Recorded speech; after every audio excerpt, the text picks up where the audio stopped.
Very good morning to all beautiful people. I hope you all are doing good. This is Prashant Maune and I warmly welcome all of you to Study IQ.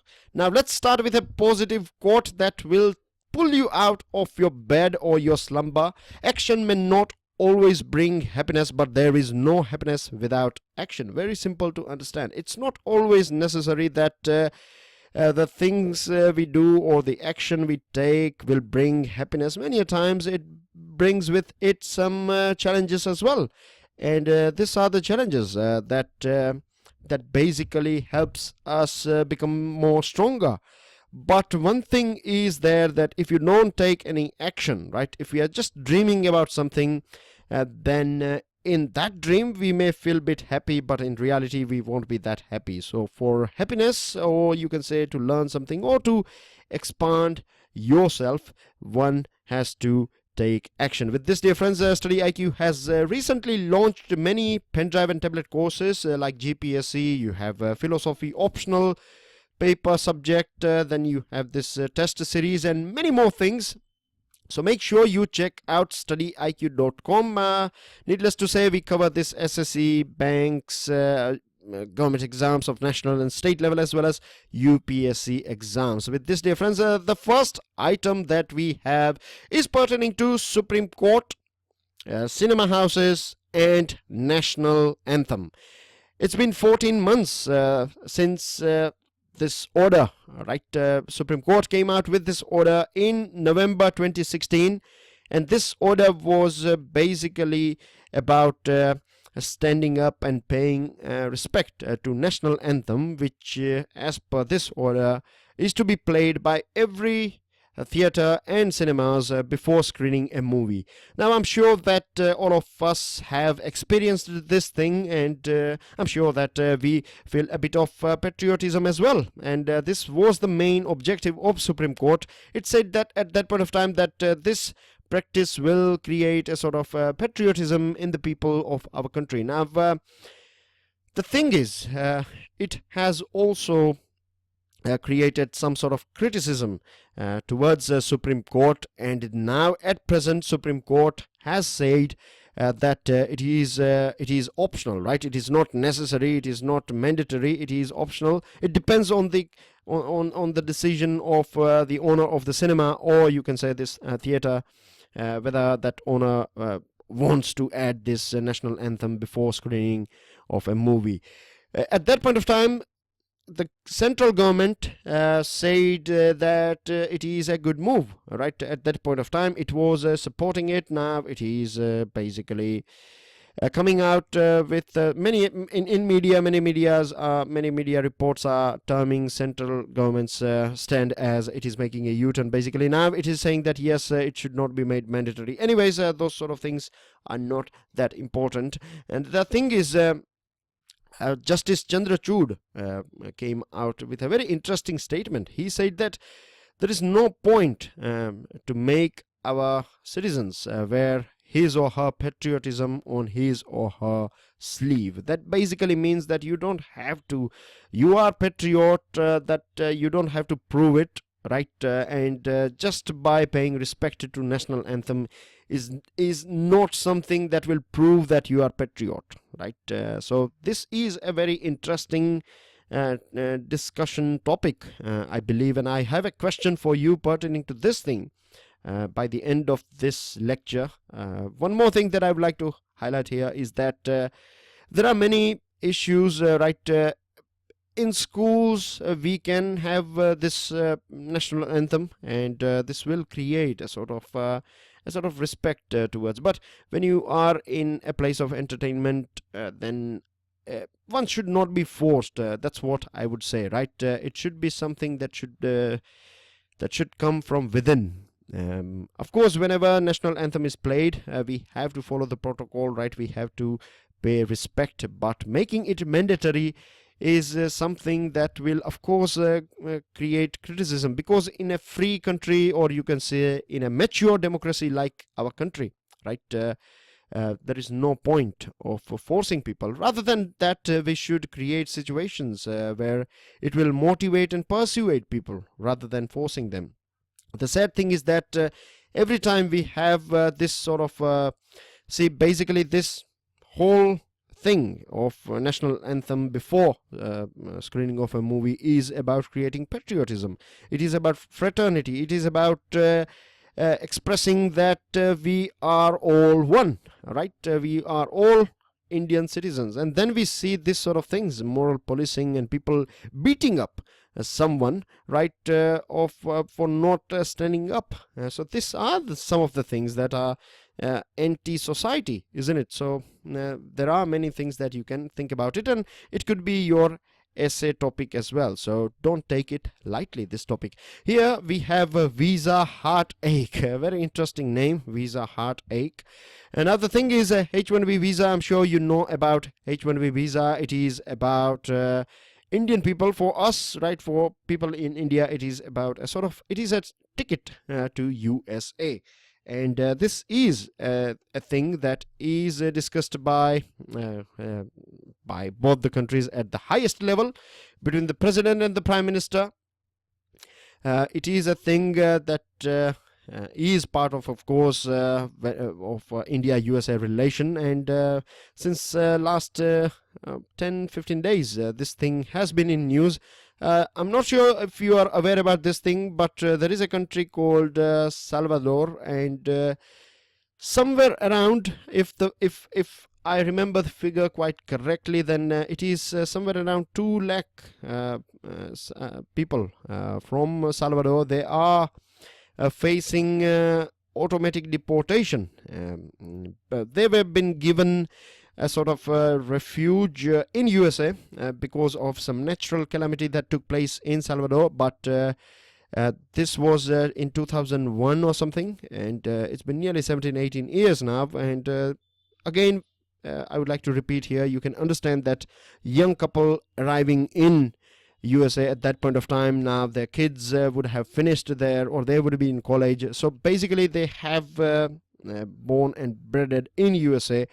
So for them, their countries, of course their parents' country is Salvador, but for them, their country is USA. And now when you're asking them to go back, so basically what you are doing is you are creating cracks and creating walls, firewalls in fact, within family. So this is a big thing, a big step that USA has taken. And with that, this H1B visa was also talked about. And at present, one thing that we have to mention here is that, see, H1B visa is not something that is given only to Indian citizens, right? H1B visa is a visa that is, or you can say it is a category of entry or visa given by USA to all different citizens around the world. But the lion's share, right, nearly 64%, 70%, or here you can see it is going up and up. Back in 2007, our share was 52.94. Now it is 73.76, and nearly 74% of H1B visas are issued to Indian citizens. And it is basically designed to be a non-immigrant entry into the US economy. One thing that this visa does, or what Indian people do when they go there in USA in this category, is they fill that vacuum, or there is a lack of, you can say, skill thing, or requirement of highly skilled people or special people. This is fulfilled by our people over there. And most of this Silicon Valley companies like Microsoft and Intel and Amazon and Facebook and other bigger brands, right, they recruit people on H1B visas. And rather than it this visa helping Indian company, it is helping USA's big giants. So no political party or president would like to upset these giants because of them. They are world famous. They are earning this huge amount of money and things like that. So naturally, they are not going to cancel it. That's what USA has said. Now, this H1B visa is, of course, something that we require at present for our people, so that they can go there, earn some money. You know it very well that when you go out of India somewhere, right, then this is part of our culture. People will save money and send it back home to their extended family, and this money is called remittance. This has helped us during the time of Green Revolution. We are one of the highest remittance receiving country in the world as well. So this is bigger. Last year it was bigger than FDI, total FDI that we got back in 2015. It was something around, we got I think 35 billion in FDI, but this remittance was somewhere around $80 billion. So you can imagine the FDI that we are, this remittance plays a very important role.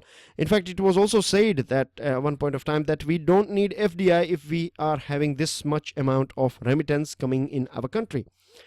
Anyways, so this is a bigger role, but one thing that we should keep in mind is that we do have brain drain thing. That means a child who lives here in India, who is born and bred here, finishes his education and everything, and when that particular child turns out to be an adult, when this tree starts giving its fruits, right? It is giving fruits to some other country. So this is basically a brain drain for us. We are getting money, but we are losing the talent. So the long-term solution for our country should be that we should create a situation in our country. We should have, right? Don't you think that we should have companies in our country? We should have universities and other platforms that will retain our talent. And imagine if all this brain that are contributing their knowledge and other things in this big giants, if they would have stayed here in our country, and they would have created something better here, and we would be dominating the world market, right? So this is something for time being. H1B visa is good, but long-term dependence on H1B visa is not going to help us. We have to create this brain gain platforms in our country. With this, dear friends, this is about prescription for future. Now, a couple of days ago we talked about this MCI, Medical Council of India, and a bill is going to replace this National Medical Commission is going to replace this MCI. A bill is out, right? And one of the main aim of this bill is to reform medical education as well as practice that is in trouble in our country. Now, talking about MCI, you know it very well. I mentioned about Satyam Jayate program of Amir Khan, and we know that MCI is very infamous for corruption, for being soft on unethical doctors, and this Dr. Ketan Desai, against whom cases were going on. He was prosecuted by Delhi High Court back in 2001. Then as well he was appointed as the chief of MCI back in 2008.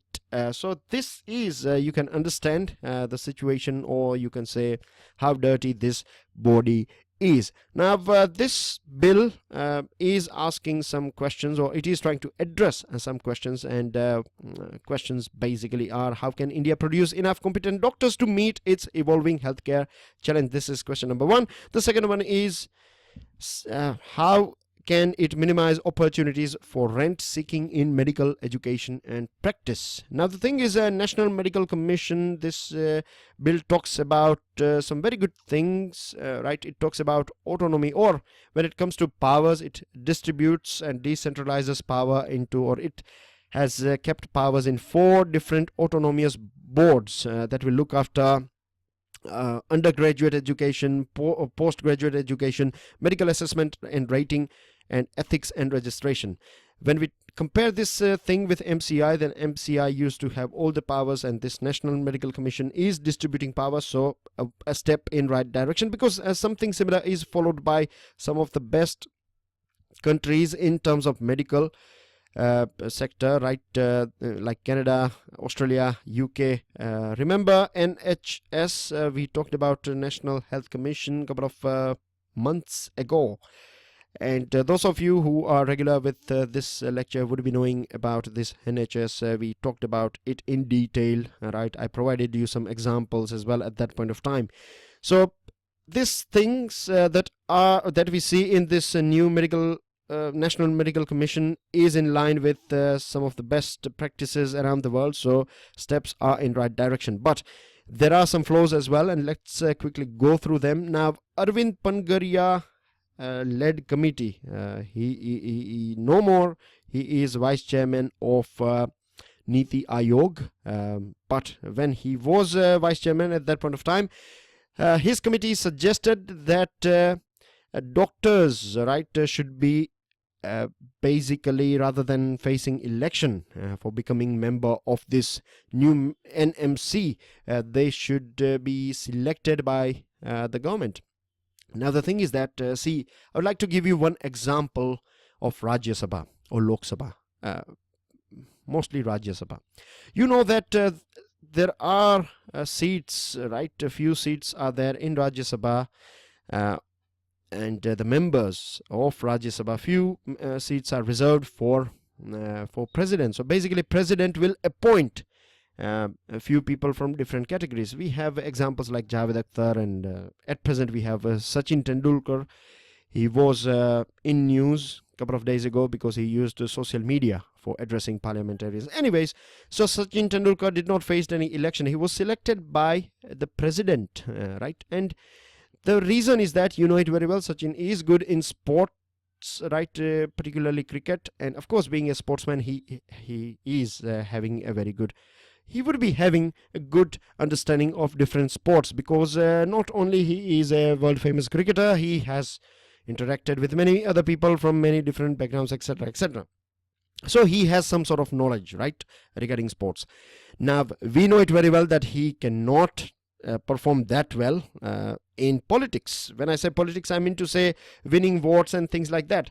But he has some experience that are valuable to Rajya Sabha. So we have created this sort of seats, right, so that we can take on board those people who are not good with elections and things, but they have something valuable that can be utilized for development of our country. In the same way, here Arvind Pangaria is talking about selecting, right, and this electoral process of MCI is flawed as well, because here you can keep on repeating people for unlimited period of time. So what we can do here to make this thing, or this problems that we have in this new NMC, to sort it out, what we can have is, say for example, you need 10 members. So out of these 10 members, we can say have 4 doctors or 4 members who are directly selected, and the rest of the 6 can face election. So this sort of mix and match sort of solution should be applied, rather than just electing, or rather than just selecting them. Because if we just focus on selecting people, then what we are going to have is babudam. Babudam basically means bureaucracy, right? Lethargy and decisions taking ages and ages, and then you have government's influence and things like that. So we don't want those sort of situation. We want it to be truly independent and to be in line with the best practices around the world. One suggestion is that, of course, needless to say, the terms should be limited, but this independent body should be like UPSC, Union Public Service Commission. The rules and regulations that UPSC follows, something similar should be applicable on this NMC, and we would be able to sort it out, because this model has worked very well in the UK as well. Now, apart from this changes in the bill, this bill also misses about the rural health vacuum that we have. At present, if you see the doctor and patients ratio, then we have 1 doctor for 1,700 people. WHO norms is 1:1,000. And now, as per this article, if we keep on issuing license to private, you can say medical education colleges, and if we are, you can say, if we have pressed the full throttle, then as well it will take 2029 for us, 2029 for us to reach at this ratio, right? So, and it's not only about quantity, it is about quality as well.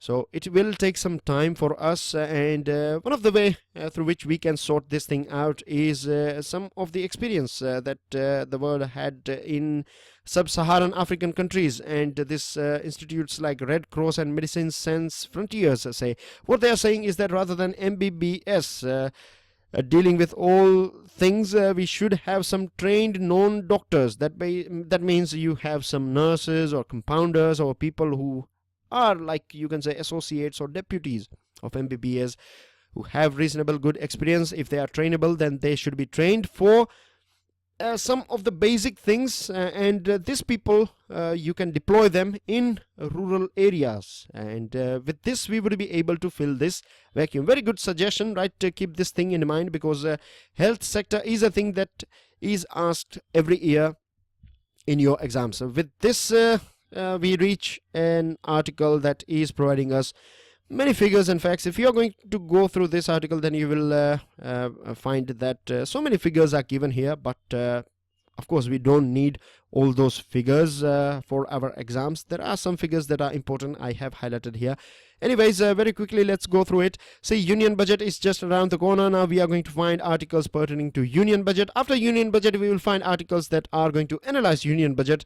What are the expectations from the union budget? This sort of articles will be seen from now on. Yesterday as well we found an article that was expecting something out of union budget. Now this one is talking about investment in infrastructure. Now socio-economic and caste census, that is SECC. SECC talks about this landless laborers. Now you can understand that if you are poor and if you even don't have a piece of land, then basically what you have to do is, if you're not skilled, of course, you don't have education and things like that, then naturally you have to work for someone else. You have to work for someone at your village level, or you have to migrate here and there for work, seeking work and things like that. So your life, of course, you can imagine it would be very rough and tumble. Now the thing is, most vulnerable of all, right, most vulnerable of all in our country are this landless families or landless people, right? Because they have to depend on someone else. They are most vulnerable because even if the crop, even if the season is not good, they won't get their money. Most of the time we found them in some sort of debt, and many a times they are just working for subsistence. Basically they have been provided food 2 times or 3 times a day, limited food of course, and no money is given to them. This sort of things do take place in our country. I'm sure you know, are aware about this thing. Now this SECC talks about 7 indicators, right? Very easy to understand indicators: household with kacha house and without any adult member in working age, headed by women without an adult male in working age, disabled members without able-bodied adult.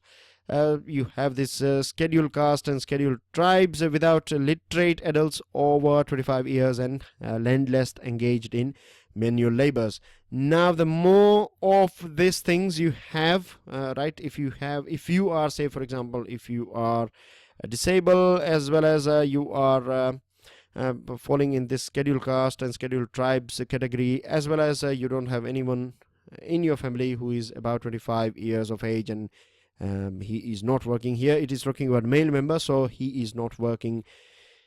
So you can understand the pain will exacerbate, right? It will become more intense and severe. Now as per this SECC, right, we have 250 million people in our country out of 850 to 900 rural population. 250 million fall under the category of landless household, landless people, manual laborers, right? Landless laborers. So they have to depend on someone else. And if you go through these lines here, then you will find that they are not just landless laborers. They have something and something, right? Either number 1, 2, 3, 4, 5, 6, something and something is there in different variation and combination. So the things are more, you can say, painful in our country. Now it's not just the landless families or laborers. The situation of marginal farmers and small farmers, small and marginal farmers, is also not that healthy. Back in 1970s, their average land size was 2.25 hectares. This is a very important figure. If you, of course, most of you will download this file, but if you want to write it down somewhere, then go ahead, right? This line is very important when you want to prove that things are not right with small and marginal farmers. Rather than saying it, if you provide a sort of figure, this will add more value to your answer. So at present, or the latest figure that we have of 2010, the size has dropped to 1.25 hectare, and it is going down and down. So things, of course, now they cannot purchase, there is no point of hiring tractor, right, manual labor, and so situation of small and marginal farmers are at par with this landless families. So one thing that can lift them out, and this is after providing all these figures and things, this article is talking about, and this is right as well, manufacturing has not been able to absorb or take these people out, these landless laborers who are seeking some sort of work out of agriculture sector.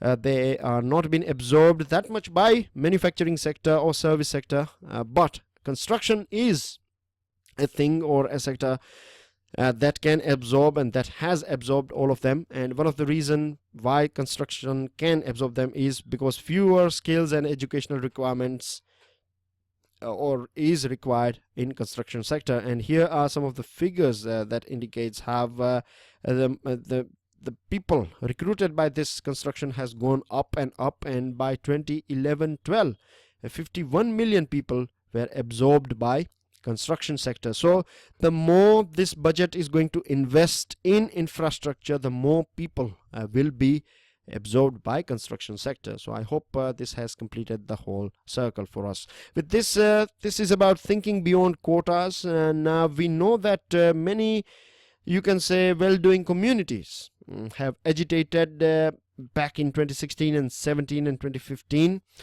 and one of the main reason is that if you look behind, if you go to the root of the problem, it is about secure, or you can say formal jobs, right? They are seeking for formal jobs for their kids, and we are not able to provide that many jobs. One of the reason is one of the reason, or you can say, why we are losing many of the companies, business process outsourcing companies. They used to come here in India, but now they have gone to ASEAN countries.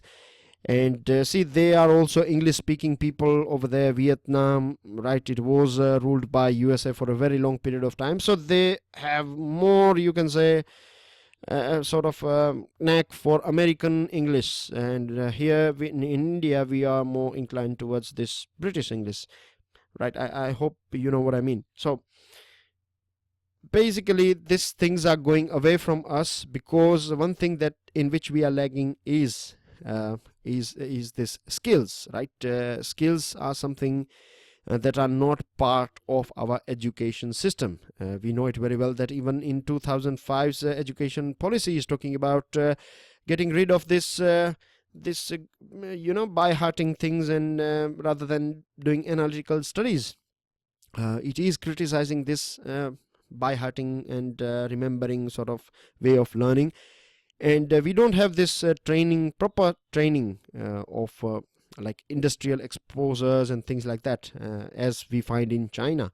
So these are the things we have to inculcate in our education. We have to not only train our kids, but even adults as well. They should be exposed to, they should have access to some sort of skill centers where they can go and upgrade their skills time to time.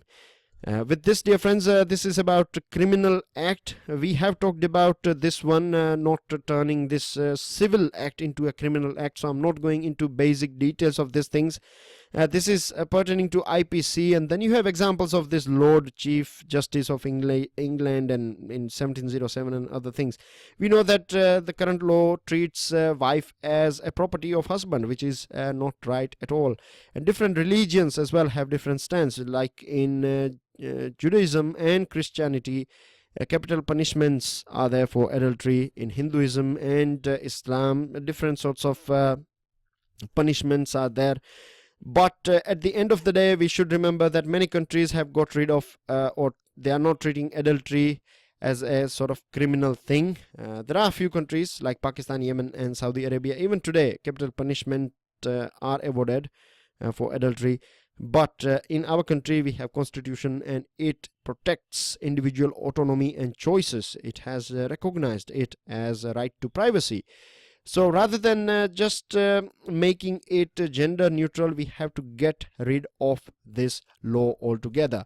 With this, we reach this news items, and Aadhaar or UIDAI has said that it is going to come out with a new process from June 1. We are going to have virtual ID. So this virtual ID will be a 16-digit random number, and this is how it will work. A card holder's real Aadhaar ID will be masked from service agencies, right? You don't have to give your real Aadhaar number. you will get a sort of virtual ID that you can give, and that will ensure that you have provided right number and things like that, and your data won't be misused. Or you can say two-tier this security layer, so this allegation that other data can be compromised, this sort of news or this sort of panic won't be found in the air. Then we have FDI push. Center has allowed 49% FDI ownership in Air India. This is believed that this will trigger significant interest in the carrier from foreign airlines. At present, it is going through depth. We need good management and new sort of life in Air India, and this can help a lot. With this, it has also allowed 100% FDI in single brand retail under automatic route. Automatic route basically means that you don't have to get permissions from different ministries. Automatically, you can go ahead with it. And same thing applies to this construction development sector as well. As I told you, the benefits of construction, now you can think about it.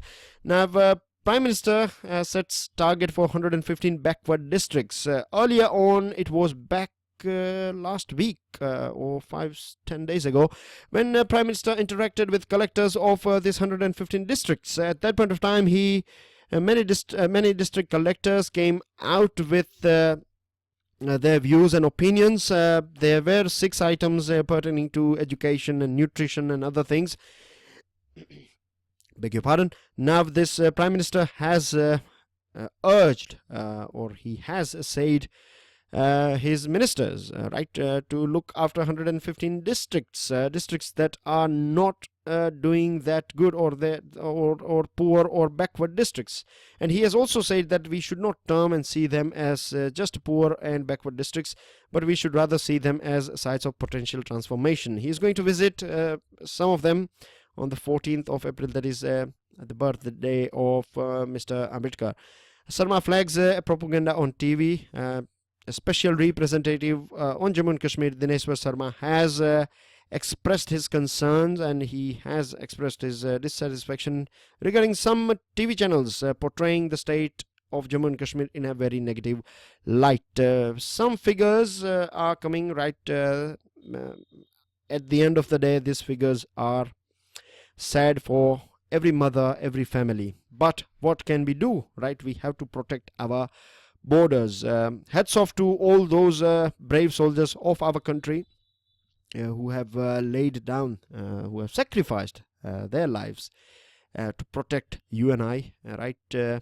Many times living in society, we feel that nothing will happen about or in our country, no positive. Many times we are surrounded by some sort of pessimist thoughts. I'm sure I used to not all the time, of course, but many times I used to feel the same way. But nowadays, whenever some people are talking something negative about our country, of course, if that is logical, then I can accept, and I can accept their arguments, no doubt. But when it is illogical or it is just coming out from fear, then I give them example of the soldiers, right?